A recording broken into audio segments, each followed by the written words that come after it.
had a dirty air filter on this machine, and the customer wiped the stuff off of it, but still the fins are just full of debris, grass, dust, dirt, and so was the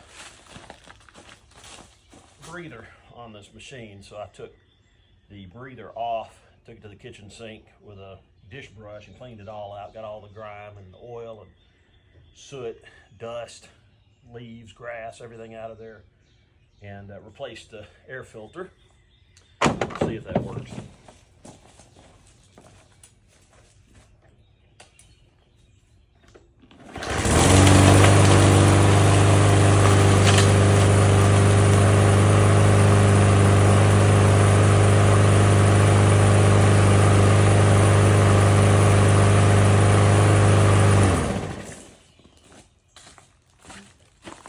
Thank God for the easy ones.